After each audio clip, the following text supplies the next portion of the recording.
देवर्षि नारद और उनके भांजे पार्वत को तीनों लोकों में भ्रमण करने का सामर्थ्य था। एक बार इस मृत्युलोक पर उतर आए और मजे से घूमने फिरने लगे। दोनों ने ये समझौता कर लिया था कि वे अपने अपने मन की अच्छी या बुरी कामनाएं एक दूसरे को बतला देंगे। घूमते फिरते वे दोनों एक बार राजा श्रीजय के दरबार में पहुंच गए। उनका यथोचित सत्कार हुआ और उन्होंने वहां कुछ दिनों तक आराम किया। राजा ने अपनी पुत्री सुकुमारी को उनकी सेवा पर नियुक्त किया था। कुछ समय बाद देवर्षि नारद सुकुमारी पर आसक्त हो गए और उससे विवाह की कामना की, किंतु अपने निश्चय के अनुसार इसकी सूचना अपने भांजे को नहीं दी। जो हो, पार्वत को अपने मामा का चेहरा देखकर ही उनकी मनोकामना का पता चल गया। उसने क्रोध में आकर नारद को शाप दे दिया कि उसकी सूरत बंदर जैसी हो जाए।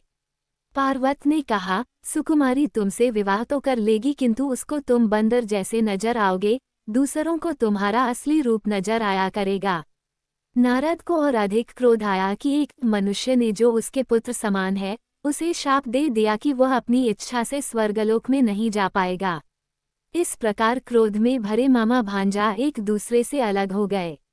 जब राजा श्रीजय को सुकुमारी के बारे में नारद की इच्छा का ज्ञान हुआ, तो वह नारद जी जैसे मुनि को अपना दामाद बनाने को तैयार हो गए और सुकुमारी का विवाह उनसे कर दिया। कुछ काल बाद पार्वत अपने मामा नारद के पास गए और उनसे अपना शाप वापस लेने को कहा। नारद ने क्रोध भरा उत्तर दिया कि पार्वत छोटा है, अतः पहले उसे ही अपना शाप वापस लेना चाहिए। अंत में दोनों ने अपने अपने शाप वापस लेकर मेल मिलाप कर लिया।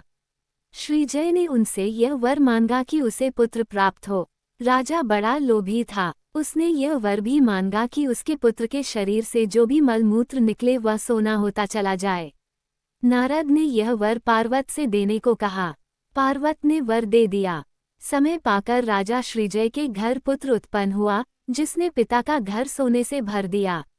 राजा के घर में सोना पैदा करने वाले पुत्र की खबर चारों ओर फैल गई। चोर उस लड़के को उठा ले गए और यह सोचकर कि उसके शरीर से बहुत सा सोना निकलेगा, उसे मार डाला। पर जब शरीर से सोना न मिला तो उसे उठाकर फेंक दिया और भाग गए। राजा ने अपने पुत्र का शरीर देखकर बहुत अधिक विलाप किया। तब नारद और पार्वत ने राजा को 16 महान पुरुषों की कहानियां सुनाई, जो अपने काल के भरे उत्थान में मर गए थे। फिर श्रीजय से कहा, यदि नामी मनुष्य मर सकते हैं, तो तुम्हारे बेटे के मर जाने में कौन सा अनर्थ हो गया। वह तो उन पुरुषों के सामने तुच्छ ही था। फिर भी राजा पर दया करके उन्होंने उसका पुत्र पुनर्जीवित कर दिया।